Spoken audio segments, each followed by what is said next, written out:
한국은 건국 이전부터가 홍익인간인 나라잖아요. 지구상에 그런 민족은 없습니다. 사람을 굉장히 중요하게 생각했다는 건데요. 일본은 그렇지 않아요. 규칙이 더 중요해요, 사람보다. 지배층이 더 중요하다는 얘기고, 지배층이 만들어 놓은 전통이 더 중요하다는 얘기입니다. 원래 해오던 게 아니니까 익숙한 것도 아니고, 혁신이 중요한 시대가 되면서 오히려 좀 어려움을 겪게 되는, 한국인들이 일을 굉장히 화끈하게 해제끼는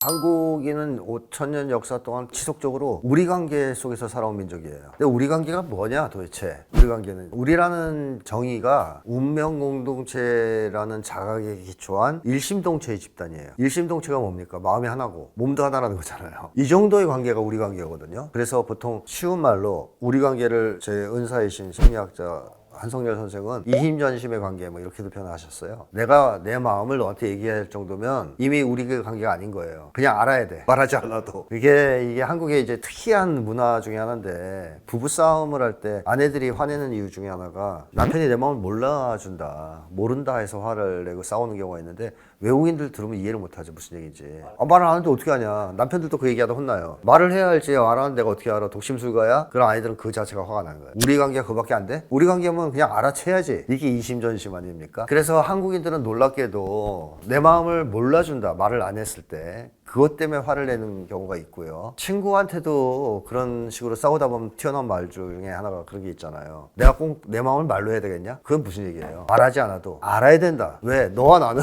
우리 관계니까, 이심전심 관계니까. 그래서 우리 관계는 여러 가지 특징이 있지만 기본적으로 이심전심의 관계입니다. 아주 깊은 관계예요. 외국인들은 상상할 수 없는 그런 경지를 상상할 수가 없죠. 그런 요구도 없어요. 그런 관계를 맺고 싶은 욕구도 없습니다. 근데 한국인은 친밀한 인간관계, 그걸 넘어서서 이심전심의 우리 관계를 형성하기를 원하고요. 또 실제로 그렇게 살아가는 경우가 있어요, 많이. 자, 그렇다면 이 관계에서 소통은 어떨까요? 그야말로 외국에는 비교가 안 되는 수준의 소통을 하지 않겠습니까? 눈빛만 교환해도 서로 알아챌 정도의 소통을 하고, 그 다음에 속에 있는 얘기 다 꺼내서 할 거고, 뭐 숨기는 거 없이. 그래서 한국인들의 놀라운 개방성, 솔직성, 감정 표현, 이런 것들이 이제 등장하는 거죠. 이런 것들을 왕성하게 하는 인간관계에서 당연히 소통은 원활할 수밖에 없고 잘 될 수밖에 없습니다. 그리고 그런 소통의 결과 한국인들의 관계는 더 이제 가까워지는 것이죠. 이게 바로 한국인들의 우리를 이루고 살아온 우리주의자들이라는 이제 명확한 증거 중에 전 하나라고 생각을 합니다. 우리주의가 단점이 있다라고 얘기하는 사람들은 그걸 일본의 집단주의랑 혼동할 거다, 똑같은 것으로 간주하기 때문에 그런 얘기를 하는 것 같은데요.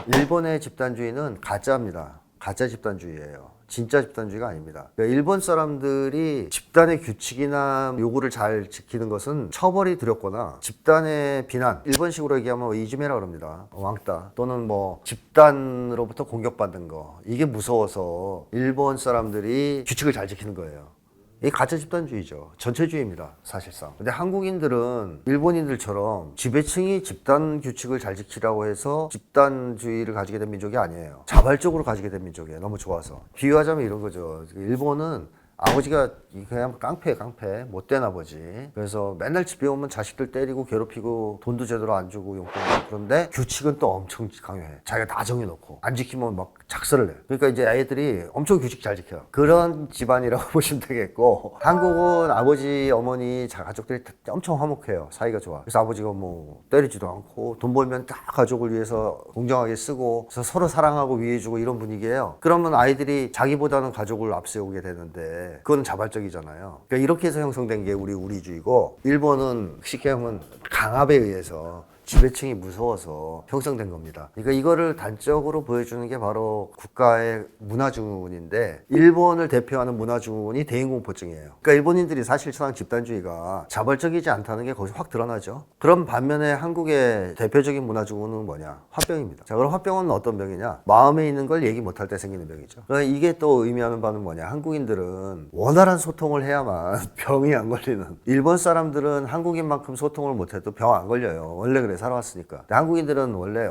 엄청 원활한 소통을 하다가 소통이 막히면 병 걸려요. 그래서 보통 며느리병이라고 대단을 했는데, 시집 오기 전에는 소통에 문제가 없죠. 할 얘기 다 하고 살죠. 근데 시집 와서 시어머니 있고 막 이러면 말을 못해요, 며느리들이. 그게 화병 걸리는 거죠. 그래서 한국인을 대표하는 문화증후군이 화병이라는 얘기는, 한국인은 집단에 대한 공포, 이런 것 때문에 우리주의자가 된 게 아니고 그냥 우리가 좋아서 된 거고, 우리 관계가 잘 이루어지지 않으면 매우 매우 괴로워하는 사람들이다 하는 걸 이제 보여주죠. 그래서 일본과는 다르다. 그래서 우리주의는 단점은 없다. 저는 그렇게 보고 있습니다. 그래서 어떤 사람들은 우리주의가 강하면 개인의 어떤 권한을 침해하지 않을까 이런 뭐 얘기하는 사람인데, 그거 전혀 반대입니다. 아버지가 깡패라서 자식들한테 규칙을 많이 지키게 강요하면 개인의 권리는 다 침해되죠. 그러나 가족이 너무 화목해요. 이러면 자식들의 권리가 뭐가 침해가 될까요? 침해되는 게 없어요. 그리고 아까 홍수 얘기도 했는데, 각 개인이 흩어져서 따로 살면 굉장히 무기력해집니다. 할 수 있는 게 없거든요. 각 개인이 할 수 있는 게 얼마나 있겠어요. 근데 우리로 뭉치면 할 수 있는 게 무궁무진해져요. 따라서 개인의 권리나 능력, 요구 이런 게 높아집니다. 한국인들의 요구 수준이 높은 이유가 그거예요. 우리화되어 있기 때문에. 근데 개인으로 흩어지면 그런 요구를 내세우지 못해요. 그래서 권리의식이 낮아요. 이런 여러 점에서 보면 우리주의는 자발적인 것으로 형성됐기 때문에, 자발적 형성이기 때문에 거의 단점이 없다.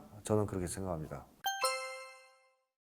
그러니까 한국어는 그야말로 세종대왕께서 IT 시대를 예견하고 만든 언어가 아닐까 싶을 정도로 한글이 이 IT 시대에 최적화되어 있습니다. 일단 영어랑 비교해 봤을 때 음성 인식에서 비교가 안 되죠. 이게 미국이나 이런 데는요, 뭐 예를 들어서 제임스라는 이름이다 그렇게 얘기하면 스펠 물어보는 게 나오죠. 영어 같은 데서 JAMS 마냐 물어보죠. 왜냐하면 그 발음이 여러 가지로 쓰여질 수가 있어서 그래요. 그러니까 음성 인식할 때 제임스 그러면 스마트폰이나 컴퓨터가 바로 입력 못하고 물어볼 거예요. 이거냐 이거 저거냐. 한국인은 개똥이 그러면 물어볼 게 없어요. 그대로 씁니다. 일치하죠. 이런 점에서 음성인식에서 1위가 될 수밖에 없는 언어가 한국어다라고도 할 수 있고, 영어랑 비교해 봤을 때 일본어랑 비교해 보자면, 일본 사람들은 자판에서 문자 보낼 때 한자어도 있고 그 일본어도 있지 않습니까? 그러니까 일본어로 쓰는 거는 뭐 칠 수 있겠지만 한자어 어떻게 칠 거예요? 일단 일본어로 음을 따요. 뭐 예를 들면 뭐 종 이런 거를 이제 일본어로 쳐. 그러면 그게 종이라는 음이 나오니까 쭉 떠요. 한자가 종과 관련된. 그리고 그중에 이제 골라. 이 종. 이거 봐보세요. 종 하나를 치는데 이 번거롭잖아.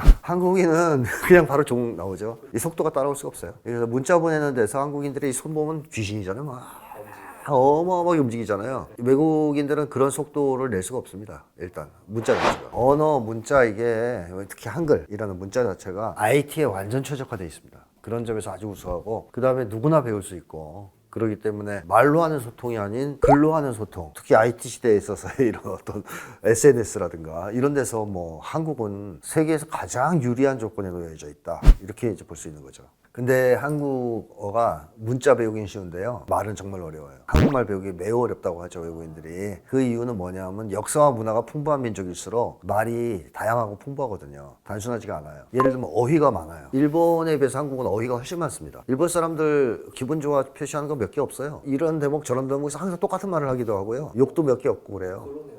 그리고 서양에서도 미국 같은 경우 색상 표현하는 것도 많지 않아요. 한국은 파란 계열을 표현하는 단어만 해도 꼽으면 엄청 나올걸요? 푸르스름, 푸르디오 뭐 등등등 엄청나게 많습니다. 감정도 정말 외국인들은 도저히 이해할 수 없는 섬세하고 다양한 감정 표현들이 많아요. 그 구분하기가 쉽지 않죠, 외국인들은. 그러니까 한국은 5,000년 역사 동안 같이 살면서 소통을 계속 하다 보니까 분화가 되고 섬세화되고 전문화되어서 거기에 맞는 표현들이 막 발달한 거예요. 이 모든 것을 다 섭렵하기는 쉽지 않기 때문에 한국은 문자 배우긴 쉽지만 언어 배우긴 좀 어려운 나라입니다. 게다가 존대어의 반말에 뭐 여러 가지가 있거든요.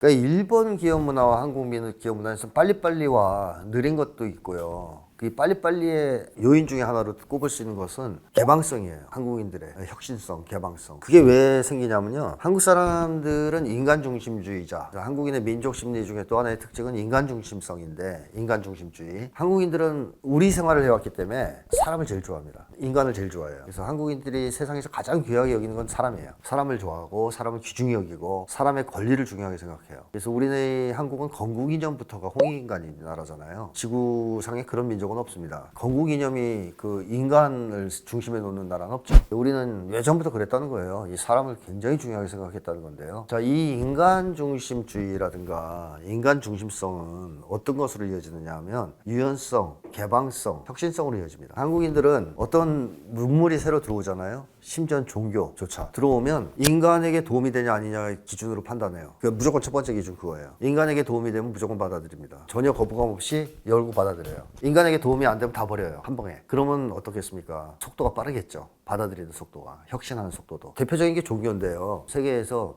유일하게 자발적으로 천주교를 받아들인 나라가 한국입니다. 카톨릭이. 그러니까 선교사들이 들어오긴 했지만 그의 중심적 역할을 한 건 아니에요. 자발적으로 한국 사람들이 받아들였어요. 그 왜 그랬냐? 그 당시에 신분제 사회에서 평등을 원했는데 한국인들은 기독교 사상, 천주교가 평등을 얘기합니다. 신합의 평등. 딱 보니까 인간한테 이기네. 그럼 받아들인 거예요. 자발적으로. 그 속도 빨라요. 열심히 빨리 받아들여. 근데 이건 또 지나고 보니 사람한테 도움이 안 돼요. 바로 버려요. 그래서 한국 사람들은 이런 것이 엄청 빠릅니다. 그 유일한 기준은 사람한테 도움이 되냐 안 되냐 이니까. 일본은 그렇지 않아요. 규칙이 더 중요해요. 사람보다. 그러니까 사람보다 규칙이 더 중요하다는 것은 지배층이 더 중요하다는 얘기고 지배층이 만들어 놓은 전통이 더 중요하다는 얘기입니다. 따라서 새로운 기술, 혁신, 일본은 일단 보수적으로 대합니다. 원래 해오던 게 아니니까 익숙한 것도 아니고 새로운 것에 대해서 일본은 상당히 보수적이에요. 근데 한국인은 그런 기준이 없어요. 새 것이냐, 낡은 것이냐, 오래된 거냐, 최근에 할 거냐 이런 기준이 없이 사람한테 도움이 되냐 안 되냐 되면 뭐 그냥 무조건 안 되면 말고. 그러다 보니까 한국의 기업 문화는 빨리빨리 앞전에 얘기했던 그것과 더불어서 이 인간중심주의가 작용한단 말이에요. 한국 기업 문화에는 당연히. 그래서 한국 기업도 그렇고 한국 소비자도 그렇고 새 것에 대한 거부감이 없어요. 혁신에 대한 거부감도 없어요. 사람한테 도움이 되면 무조건 찬성, 안 되면 반대. 이거 지하철역 뭐 디지털로 다 바꾼다? 더 편리해.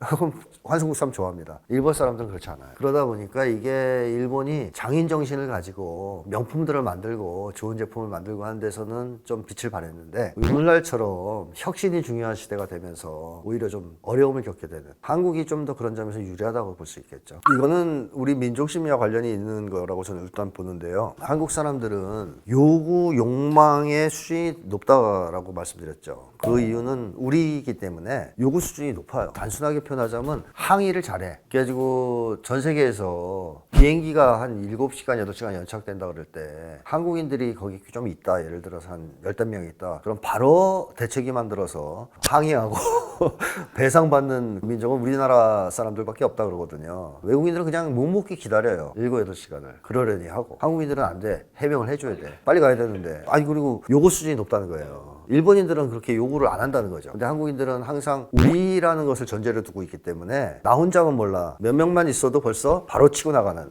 이런 요구 수준이 높다. 그래서 한국인들은 요구 수준이 높고 권리 의식도 강하다 이렇게 얘기를 합니다. 근데 이게 왜 중요하냐면 요구 수준이 높다는 얘기는 감정의 강도가 강하다는 뜻이에요. 그러니까 내가 이제 아주 단순한 얘기를 들면 화장실이 너무 급하잖아요. 근데 그때 누가 방해하면 어떨 것 같아요? 화가 많이 나잖아요. 한 대 때릴 수도 있죠. 화장실이 별로 안 급한데 누가 방해하면 그건 별 화 안 나죠. 이게 이제 강도의 차이거든요. 감정 강도의 차이. 그러니까 요구가 높을수록 강도를 강하게 체험합니다. 감정의 강도가 세져요. 근데 한국인들은 요구 수준이 높잖아요, 일단. 그러면 감정의 강도가 어떻겠습니까? 강하죠. 감정의 강도가 강하면 행동이 빨라져요. 그 감정에 의해서 사람은 움직이는데 내가 지금 엄청 격한 감정을 느끼고 흥분했으면 그냥 앉아서 이렇게 글 쓰고 이런 걸 해결 안 되잖아요. 소리를 지르고 난리를 쳐야 되잖아요. 그러니까 한국 사람들은 일반적으로 감정 체험의 강도가 강한 편이에요. 그러다 보니까 빨리빨리가 됩니다. 그러니까 요구사항이 딱 생겼어. 근데 이 요구 수준이 높아요. 참고 기다리고 이거 오래 이렇게 안 해. 빨리빨리 요구 수준 이거 달성돼야 돼. 실현돼야 돼요. 그러니까 감정의 강도가 세. 그러니까 그거에 맞게 처리가 돼야 되려면 빨리 해야 돼요. 그런 점에서 한국 사람들이 빨라요. 지금만 빠른 게 아니라 옛날에도 저는 빨랐다고 봅니다. 한국 사람들이 단숨에 막